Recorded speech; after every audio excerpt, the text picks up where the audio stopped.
Dear student, आज मैं LLB part 1 से आप सब जो छात्र छात्राएं हैं उसे मैं पार्ट 2 अर्थात पेपर 2 जो कॉन्स्टिट्यूशनल लॉ ऑफ इंडिया विषय है उससे संबंधित ज्यूरिस्प्रूडेंस ऑफ सुप्रीम कोर्ट के विभिन्न बिंदुओं पर प्रकाश डालेंगे। पिछले क्लास में मैंने आप सबों को सर्वोच्च न्यायालय के संगठन अर्थात ऑर्गेनाइजेशन ऑफ सुप्रीम कोर्ट के प्रमुख तथ्यों पर प्रकाश डाला और उसे समझाने का प्रयास किया। और आज अभी मैं आप सबों को सर्वोच्च न्यायालय के क्षेत्राधिकार जो कि भारतीय संविधान के अनुच्छेद 127 के तहत प्रदान की गई है, अर्थात उसमें वर्णित है, जिसमें कहा गया है कि भारत के सर्वोच्च न्यायालय का क्षेत्राधिकार विश्व के प्रमुख देशों के सर्वोच्च न्यायालय के क्षेत्राधिकार के समतुल्य है। इसमें कहने में कोई औचित्य नहीं है होगा कि भारतीय सर्वोच्च न्यायालय दुनिया की एक व्यापक क्षेत्राधिकार वाले न्यायालय है। इस क्षेत्राधिकार के अध्ययन हम विभिन्न रूपों में विभिन्न तरह से कर सकते हैं। जैसे इसमें जो पहला है कि कोर्ट ऑफ रिकॉर्ड, अभिलेख न्यायालय, जो कि भारतीय अनुच्छेद के 129 के तहत इसका प्रावधान है। दूसरा है ओरिजिनल ज्यूरिसडिक्शन, प्रारंभिक क्षेत्राधिकार, जो आर्टिकल 131 के तहत इसे उपबंधित किया गया है। और तीसरा है अपीलीय क्षेत्राधिकार, अपीलेट ज्यूरिसडिक्शन, जो कि भारतीय संविधान के अनुच्छेद 132, 133 और 134 में उपबंधित किया गया है। चौथा है कि अपीलेट बाय स्पेशल लीव, यानी विशेष इजाजत से अपील, जो स्पेशली फॉर आर्टिकल 136 के तहत किया गया है। पांचवा है एडवाइजरी ज्यूरिसडिक्शन, जिसको हम परामर्शदात्री क्षेत्राधिकार के रूप में जानते हैं, जिसको आर्टिकल 143 के तहत उपबंधित किया गया है। इसके अलावा भी भारतीय सर्वोच्च न्यायालय के क्षेत्राधिकार के अंतर्गत मौलिक अधिकारों के संरक्षण अर्थात जो गार्जियन ऑफ फंडामेंटल राइट्स के विषय भी दिया गया है। साथ ही साथ जो रिव्यू ज्यूरिसडिक्शन अर्थात पुनराविलोकन क्षेत्राधिकार को भी प्रदान किया गया है, जो आर्टिकल 137 के तहत उपबंधित है। तो जैसा हम ये जो 5, 6 या 7 जो उसका ज्यूरिसडिक्शन का पॉइंट्स है, उसमें पहला है कि अभिलेख न्यायालय, कोर्ट ऑफ रिकॉर्ड, अनुच्छेद 129 के अंतर्गत उच्चतम न्यायालय को अभिलेख न्यायालय घोषित किया गया है और उसे ऐसे न्यायालय की सभी शक्तियां प्रदान हैं। अर्थात अभिलेख न्यायालय का अर्थ 2 तथ्यों से होती है। पहला है कि जिन्हें रिकॉर्ड में अर्थात सुरक्षित कि न्यायालय के निर्णय, ऐसे न्यायालय के निर्णय और कार्यवाही जो लिखित है उसे रिकॉर्ड में सुरक्षित रखा जाता है, ताकि भविष्य में जो सबऑर्डिनेट अधीनस्थ न्यायालयों के समक्ष प्रीसीडेंट के रूप में, पूर्व निर्णय के रूप में उसे प्रस्तुत किया जा सके। दूसरा है कि ऐसे न्यायालय को अपने अवमानना अर्थात कॉन्टेम्प्ट के लिए किसी व्यक्ति को दंड देने की शक्ति होती है। यानी कहने का अर्थ कि यह शक्ति अभिलेख न्यायालय के प्रकृति नेचर में निहित है, जिसे भारतीय संविधान के उच्चतम न्यायालय को अभिव्यक्त करने की शक्ति प्रदान करता है। तो यहाँ पर जो ठीक है, कोर्ट ऑफ रिकॉर्ड के अंतर्गत जो रिकॉर्ड रखा जाता है प्रेसिडेंट के रूप में, उसे अन्य न्यायालय जो अधीनस्थ न्यायालय है उसे अपने फैसले में देखते हैं। लेकिन दूसरा जो है कि कॉन्टेम्प्ट ऑफ कोर्ट, तो कॉन्टेम्प्ट ऑफ कोर्ट एक्ट 1971 के अनुसार न्यायालय के अवमानना दो प्रकार की होती है। एक सिविल होती है, सिविल कॉन्टेम्प्ट, और एक क्रिमिनल कॉन्टेम्प्ट। तो सिविल कॉन्टेम्प्ट अर्थात दीवानी अवमानना का अर्थ है कि न्यायालय द्वारा दिया गया किसी डिक्री, निर्णय, आदेश, निर्देश, रिट या किसी अन्य प्रक्रिया को जानबूझकर अवज्ञा करना या न्यायालय को दिए हुए वचन को जानबूझकर ब्रीच करना या तोड़ना, यह हो गया सिविल कॉन्टेम्प्ट के अंतर्गत। दूसरा है क्रिमिनल कॉन्टेम्प्ट अर्थात आपराधिक अवमानना। तो आपराधिक अवमानना का अर्थ ऐसे विषय के प्रकाशन से है, चाहे वह ओरल हो या रिटेन हो, मौखिक हो या लिखित हो, ऐसे कार्यों के करने से है जो पहला होगा कि न्यायालय की निंदा करता हो या उसके प्राधिकार को कम करने की प्रवृत्ति टेंडेंसी हो। दूसरा है कि न्यायालय पर प्रतिकूल प्रभाव डालने वाला हो, कि न्यायालय के आदेश के विपरीत कुछ कृत्य किया गया या न्यायिक कार्यवाहियों में बाधा डालते हो, ऐसी प्रवृत्ति वाले जो नेचर है, प्रकृति है, उस पर भी क्रिमिनल कॉन्टेम्प्ट लागू किया जा सकता है। किंतु कॉन्टेम्प्ट ऑफ कोर्ट के श्रेणी में कुछ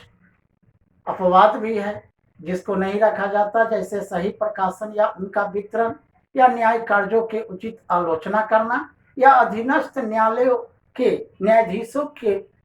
विरुद्ध की गई ईमानदारी पूर्वक शिकायत, या दूसरा है कि न्यायालयों के जो सेक्रेट बैठक की कार्यवाहियों की रिपोर्ट को सही एवं उचित प्रकाशन। तो ये जो कॉन्टेम्प्ट ऑफ कोर्ट है, इसके और अधिक समझने के लिए कुछ वादे हैं, कुछ केसेज है, जैसे दिल्ली न्यायिक सेवा संघ बनाम गुजरात राज्य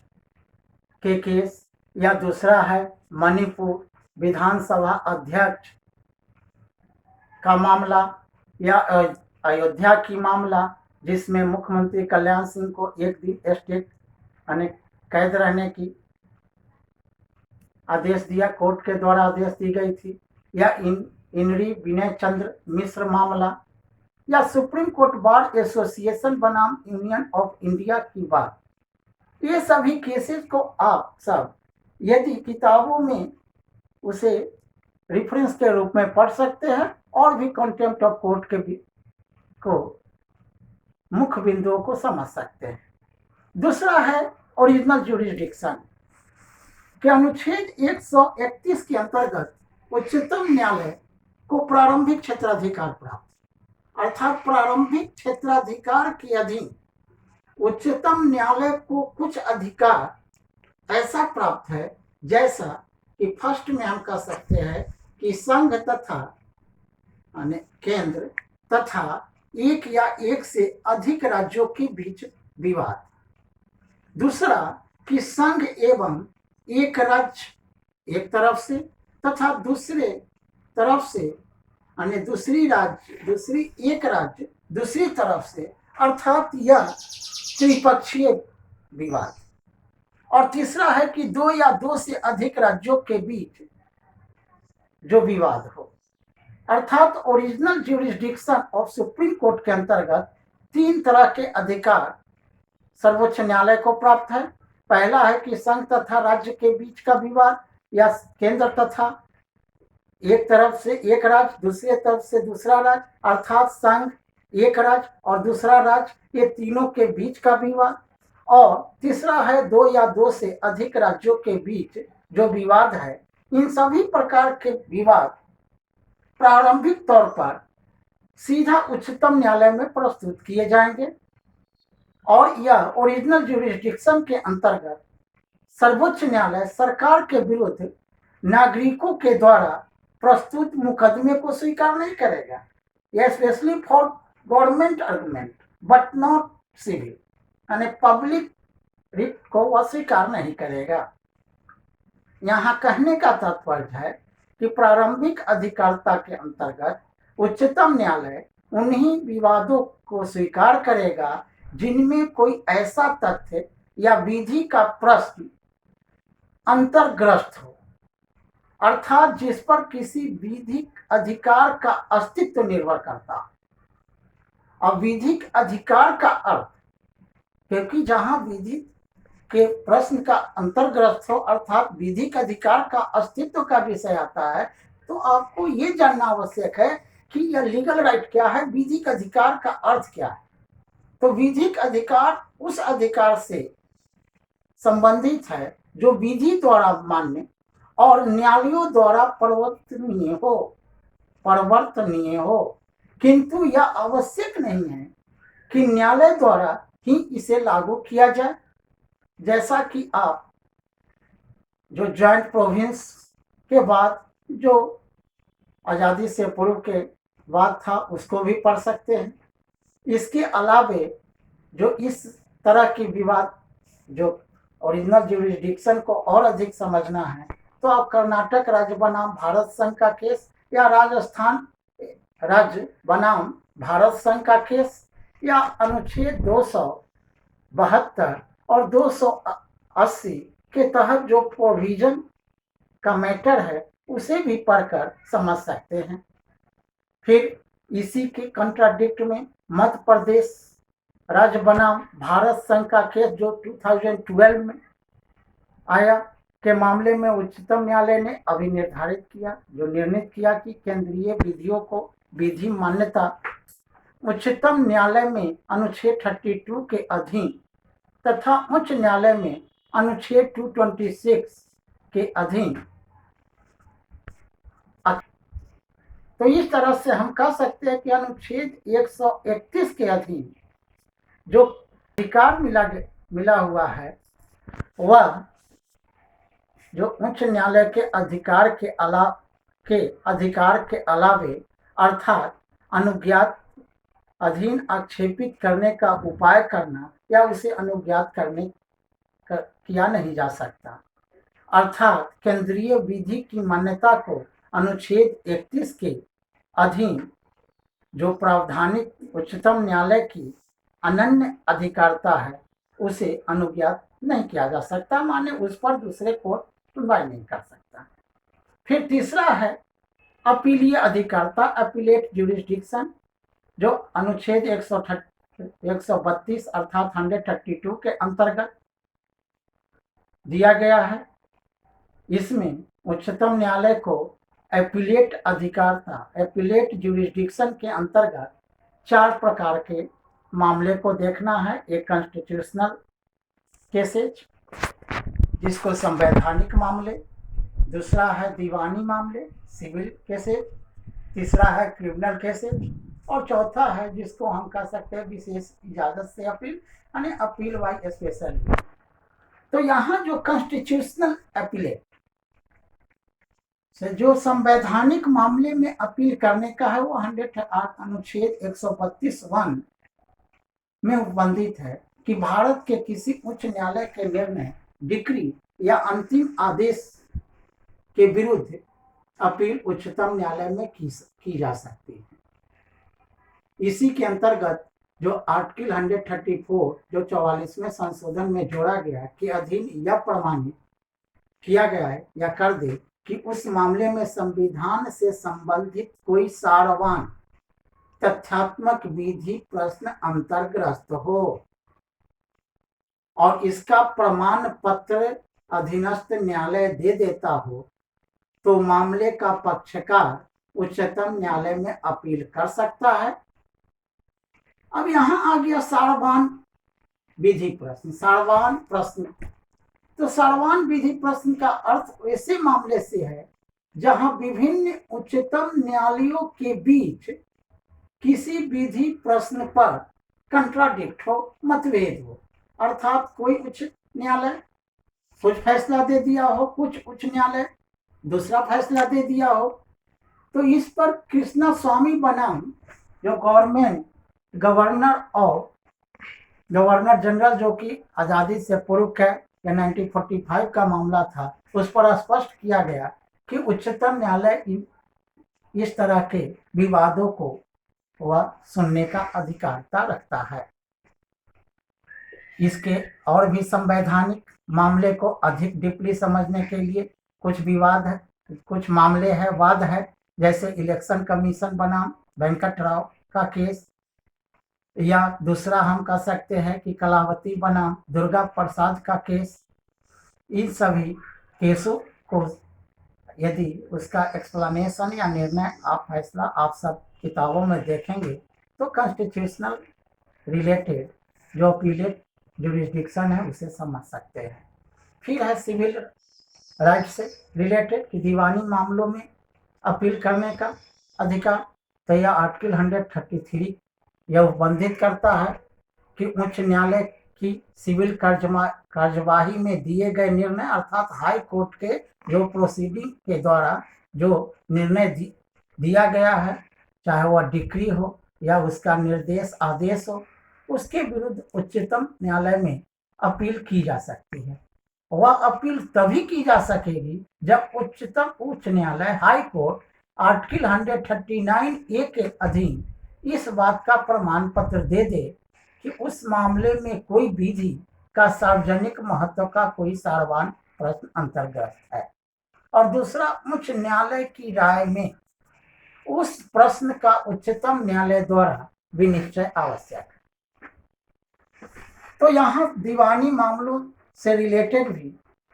जो अनुच्छेद 133 में किरणमाल बनाम दमना शोभा का केस आया, या उसके बाद अन्य जो मामले हैं जिसको आप समझकर इसके देख सकते हैं। और इसमें एक और भी जो 30वां संशोधन आया कि जो 20,000 से अधिक का रुपए से अधिक का प्रॉपर्टी पर ही ऐसी सुनवाई होगा, लेकिन बाद में इस अनुच्छेद को समाप्त कर दिया गया और यह स्पष्ट किया गया कि ऐसे प्रश्न को जिस पर दो न्यायालयों द्वारा भिन्न मत व्यक्त किया गया हो, जिस पर उच्चतम न्यायालय द्वारा उसे निपटाया जाना अपेक्षित है। और उसके अलावा तीसरा है क्रिमिनल आपराधिक मामलों में अपील। तो ये अनुच्छेद 134 के अधीन किसी उच्च न्यायालय को किसी दंडिक कार्यवाही में दिए गए निर्णय, अंतिम आदेश या दंडादेश के विरुद्ध उच्चतम न्यायालय में अपील की जा सकती है। यह दो प्रकार से होती है, एक उच्चतम न्यायालय के प्रमाण पत्र के बिना और एक उच्चतम न्यायालय के प्रमाण पत्र से। तो इसके लिए भी इसको स्पष्ट जानने के लिए या इसके डीपली नॉलेज के लिए आप कुछ बात देख सकते हैं, जैसे सिद्धेश्वर बनाम पश्चिम बंगाल राज्य का केस, या दूसरा आप इसमें specially for operation blue star से संबंधित केस सरवनजीत कौर बनाम सरवन सिंह सोढ़ी का केस जो 2009 में ये मामला था जिस पर सुप्रीम कोर्ट का डिसीजन आया, या एक और केस सरवनजीत कौर बनाम सरवन सिंह सोढ़ी का 2009 में यह डाइवोर्स से रिलेटेड केस आया था, और एक भारत संघ बनाम शिरोमणि गुरुद्वारा प्रबंधक कमेटी का जो मामला आया यह ऑपरेशन ब्लू स्टार से रिलेटेड था। तो ये इसको देखकर इस फैसला को पढ़कर इसके अलावा भी AR अमतुले का मामला आया, इस सब को देखकर आप आपराधिक मामलों में कैसे अपील या सुप्रीम कोर्ट का एपीलेट जुरिस्डिक्शन क्या है उसको और भी स्पष्ट रूप से आप समझ सकते हैं। इसके बाद एक है एपीलेट बाय स्पेशली, विशेष इजाजत के से अपील। तो अनुच्छेद 136 के तहत उच्चतम न्यायालय अपने विवेकानुसार भारत के किसी न्यायालय या अधिकरण द्वारा किसी भी मामले में पारित किए गए या दिए गए किसी निर्णय, डिक्री, अवधारणा, दंडादेश या आदेश के विरुद्ध अपील के लिए विशेष इजाजत दे सकता है। जैसे फॉर एग्जाम्पल कि यदि अधीनस्थ सबोर्डिनेट कोर्ट जो जिला न्यायालय में यदि किसी वादी को से संबंधित केस है वह कार्यवाही चल रही है और अचानक उच्च न्यायालय उसे अपने अधिकार क्षेत्र के अंतर्गत अपने पास ले लेता है और उस पर उस जो पक्षकार है अपराधी को मृत्यु दंड की सजा दे देता है या अन्य कठोर सजा दे देता है। तो यहाँ पर ये देखा गया कि इसमें प्रीतम सिंह बनाम राज्य प्रीतम सिंह का मामला जो आया कि इसमें उच्चतम न्यायालय ने अपने क्षेत्राधिकार स्पेशल क्षेत्राधिकार के अंतर्गत विशेष इजाजत से उस केस में अपील करने की अनुमति दे दी। तो यहाँ अनुच्छेद 136 के तहत जो बहुत से मामला आया, जैसे दिल्ली न्यायिक सेवा संघ वर्सेस गुजरात राज्य का केस आया, एक जो APHL कॉन्फ्रेंस बनाम WA संगवा का केस था, या अन्य जो केस है जिसको आप यदि सही रूप से अध्ययन कीजिएगा तो यहाँ पर विशेष इजाजत जो अनुच्छेद 136 के तहत जो ज्यूरिसडिक्शन सुप्रीम कोर्ट को दिया गया है कि वह विशेष इजाजत किसी पक्षकार को दे सकता है जो उच्च न्यायालय में केस चल रहा है उसके खिलाफ सीधे सर्वोच्च न्यायालय में अपील करने का। इसके अलावा परामर्शदात्री एडवाइजरी ज्यूरिसडिक्शन परामर्शदात्री अधिकारता जो कि आर्टिकल 143 के तहत उपबंधित है। भारतीय संविधान में अनुच्छेद 143 में यह उपबंधित है कि सर्वोच्च न्यायालय को एडवाइजरी ज्यूरिसडिक्शन का शक्ति भी प्राप्त है। कहने का अर्थ कि यहाँ पर ये शक्ति जब किसी समय राष्ट्रपति को यह प्रतीत होता हो कि विधि या तथ्यों का कोई ऐसा प्रश्न उत्पन्न हुआ है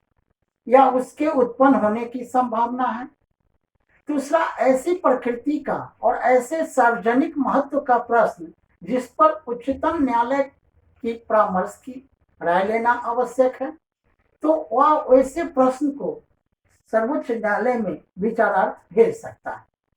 और न्यायालय ऐसी सुनवाई के पश्चात जो उचित समझे राष्ट्रपति को उस प्रश्न पर सलाह दे सकता है कि अनुच्छेद 143 के क्लास 2 के तहत यदि राष्ट्रपति किसी ऐसे मामले को उच्चतम न्यायालय की राय के लिए सौंपता है जो अनुच्छेद 131 के प्रोविसियो में वर्णित है, तो न्यायालय उस पर राय देने के लिए बाध्य होगा। दूसरा है कि इनरी एजुकेशन बिल जो कि आप पहले भी आप मुख्य न्यायाधीश या अन्य न्यायाधीशों के नियुक्ति से संबंधित वादों में देखे हैं, या इनरी एलो जो इनरी रेफरेंसेज बिल की चर्चाएं हुई और उसके साथ साथ जो 1999 के बाद आया। लेकिन इसके अलावा इनरी एजुकेशन बिल और दूसरा इनरी allocation of land and building के मामले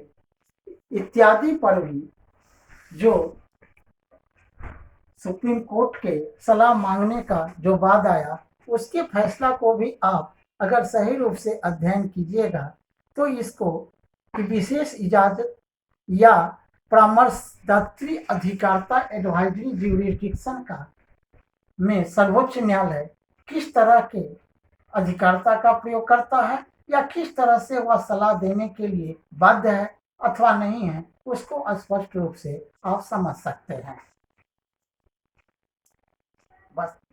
इसके अलावा इसमें जैसे और भी अन्य केस है, कावेरी जल विवाद है या अयोध्या के इस्लाम फारूकी बनाम भारत संघ का केस है जो कि एडवाइजरी जो एपीलेट के को समझने में अधिक आपको रुचि दिलाएगा। इसके अलावा न्यायिक पुनरावलोकन की शक्ति भी आर्टिकल 137 के तहत है, जो न्यायालय अपने ही निर्णयों के पुनरावलोकन की शक्ति उसे प्राप्त है, किंतु उसका यह अधिकार संसद द्वारा निर्णित किसी विधेयक विधि के अधीन होगा। अर्थात इस शक्ति का प्रयोग जो अनुच्छेद 145 के अधीन न्यायालय द्वारा बनाए गए नियमों के अनुसार, चाहे वह सिविल प्रोसीड्यूर संहिता के आदेश 47 के रूल 1 में उल्लिखित आधारों पर किया जाएगा, या निर्णय में प्रकट रूप से भूल या त्रुटि या कोई दूसरा या अन्य कारण हो, तो वह अपने ही फैसला को फिर वह पुनरावलोकन करेगा। तो यहाँ पर यह आर्टिकल 137 में संसद भी उच्चतम न्यायालय को कुछ शक्तियां प्रदान करने की शक्ति देती है, माने सर्वोच्च न्यायालय को संसद द्वारा भी कुछ शक्तियां मिलता है, और उसके अलावे भी उसका अपना भी संविधान के द्वारा कुछ ज्यूरिसडिक्शन है जो वह जुडिशियल रिव्यू के माध्यम से अपने ही जो निर्णय को वह रिव्यू कर सकता है। और इसके अलावे जो फंडामेंटल राइट से रिलेटेड भी उसका क्षेत्राधिकार है कि वह मूल अधिकारों के संरक्षण के लिए भी उसका सर्वोच्च न्यायालय के क्षेत्राधिकार है, जिसको कि आप आर्टिकल 12 to 35 में विशेष रूप से अध्ययन किए हैं और उसको देख सकते हैं। तो इस तरह से जो हम अभी आपको ज्यूरिसडिक्शन ऑफ सुप्रीम कोर्ट के तहत appellate, advisory, court of record, special leave petition appellate, उसके अलावे जुडिशियल रिव्यू इत्यादि ज्यूरिसडिक्शन के विषय में आपको बताया, उसको आप अपने पुस्तक में से देखकर और भी इसको आप नोट बना ले, पॉइंट आउट कर ले, और उसमें अगर कोई समस्या हो तो आप मुझसे आगे भविष्य में पूछ सकते हैं। धन्यवाद।